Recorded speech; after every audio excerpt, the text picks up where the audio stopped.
السلام عليكم، مرحبا بكم على سلامتكم في قناتي. ان شاء الله تكونوا كامل بخير وعلى خير.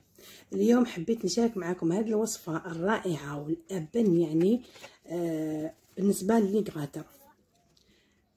ان شاء الله تعجبكم وتجربوها. الحاجه الاولى اللي نديروها نغليو شويه تاع البطاطا في الماء والملح، نغليها حتى طيب كي الزبده هكذا. من بعد ما طيب لي قلت لكم لازم تطيب بيان. من بعد ما طيب هكذا نعبزها بمغرفه ولا باش عندكم، نضيف عليها مغرف تاع مارغرين مع شويه تاع فلفل الكحل شويه معدنوس هكذا باش نبننها، باش ما تجينا صامطه البطاطا. اكيد راح بالملحه حاجينا بنينه، ولكن نزيدو نديروا لها هاد الاضافات. هنا من بعد ما كملت مع البطاطا نخليها بجيه، نروح نجيب مقله ندير فيها شويه تاع بصل، شويه فلفل الكحل، وصدر الدجاج مرحي. هنا نرحيه ولا تقولوا له البوشي يرحيه لكم. فوالا نديرو على النار، ندبلو مليح مع البصل حتى يتبدل لونه. هنا نضيف التوابل، هنا توم مرحيه، هنا الكركم، شويه كمون،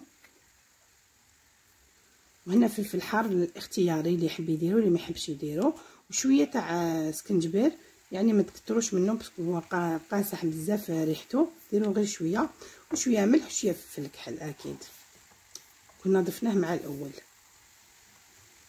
هكذا. وندبلو مليح هذاك البصل حتى يدبال. نضيف عليه حبه طوماطيش مقطعه صغيره مع شويه معدنوس هكذا كما راكم تشوفوا، والفلفل الحار اخضر يعطيها واحد البنه خاصه، يعني اللي يحب يضيفوا، اللي ما يحبش الحار ما يضيفوش اختياري.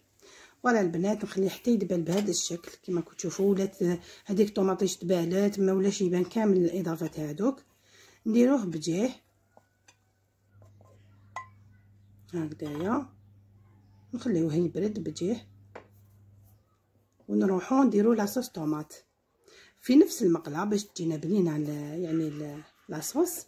نضيفو شويه تاع الزيت، هنا عندي حبه طوماطيش كبيره مع شويه تاع الثوم ريحتهم، نديرهم على النار هكذايا. فوالا كي تبدا تغلي نضيف عليها مغرف تاع طوماطيش مصبره،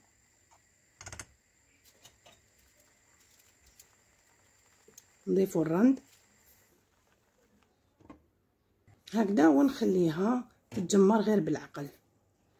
فوالا انا نحتاج لاصوص طوماط ديالي تكون ثقيله هكذا بهذه الطريقه.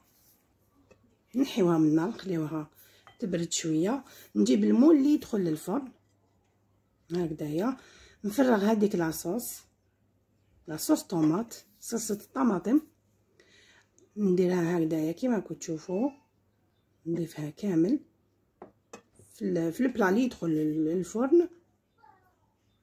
هنا نجيب شويه تاع الزيت باش نستعملها باش يعني نخدم هذيك البطاطا باش ما تلصقليش في يديا. فوالا شوفوا البنات كيفاش نشد كوريه تاع البطاطا، نكورها هكذا شويه باش تشد روحها، من بعد ندير لها ثقب في الوسط باش نحشيها بهذاك الخليط تاع الدجاج. فوالا البنات نسويها مليح هكذا باش ما تفتح لكمش، يعني نديرو كيما دي فيغين هكذا كيما لي فيغين، ونثقبوهم في الوسط هكذايا بالاستعانه بالزيت طبعا باش ما تلصق لكمش البطاطا في يدكم، وتكون سهله يعني في التحضير هكذا يا البنات. نعاود لكم شحال من وحده باش تجيكم سهله. فوالا نكمل كامل البطاطا ديالي، فوالا نسويها مليح. من بعد كل حبه تاع كل كريه تاع البطاطا ندير لها مغرف تاع جبن طري. انا نستعمل بزاف موندوغ، بزاف بنين وبزاف يدوب، يعني من بعد يدوب ما يقعدش يابس. فوالا البنات باش تجيكم طريه تاني الحشو هذاك باش كي يتخلط مع الجبن يجي طري. فوالا نعمر كامله دوك لي فيغين ديالي تاع البطاطا هكذايا بالحشو تاع الدجاج نحشيهم كامل، نعمرهم مليح، نضيف عليهم جبن مبشور، جبن اختياري، يعني كل واحد واش يدير، شيدر، غريغ، يعني راهم اجبن بزاف في الاسواق، المهم اللي يذوب. فوالا هكذا، وندخلها الفرن جوست يذوب لي شويه تاع الفرماج، نضيف عليه كريمه طازجه، نزيدو شويه تاع لا كريم فريش، هاد الباطا صغيره تكفيكم. هكذا نضيفها كامل من الفوق وندخلها للفرن. الفرن نكون سخنته من قبل اكيد، نشعله من التحت واحد 10 دقائق، ومن بعد نزيد نعاود نشعله من الفوق باش تتحمر لي هكذايا حتى تخرج لي بهذا الشكل. خليوها تتحمر حتى تجيني هكذا بهذا الشكل. فوالا البنات، هذا هو الشكل الاخير ديالها. هاد الوصفه بزاف بنينه، ويعني تليق في هذا الشهر تاع رمضان، كي تكرهوا بزاف من الجوازات والمراقي بدلو شويه ونروحوا لي غراتا. فوالا البنات، راح نقسم معكم وحده وتشوفوها كيفاش جات محشيه من الداخل. يعني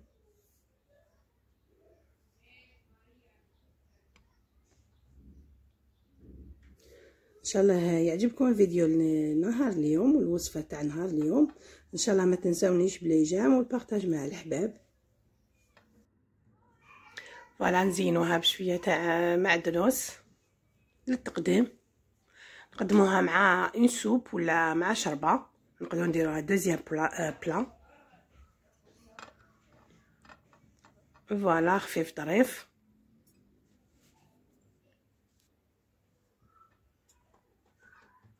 حنقسم معكم وحده باش تشوفوا كيفاش جات محشيه لداخل، ما شاء الله. واللي يحب يدير لا فيونداش يدير اللي يحب يدير الطون كيف يقدر يستعمل الطون للحشو يعني. ولا البنات، يعني من ألذ لي غراتا وابنها. ما نحكي لكمش على روايح يقتلوا البنات. ان شاء الله يعجبكم الفيديو تاع نهار اليوم. نتلاقاو في وصفه جديده. مع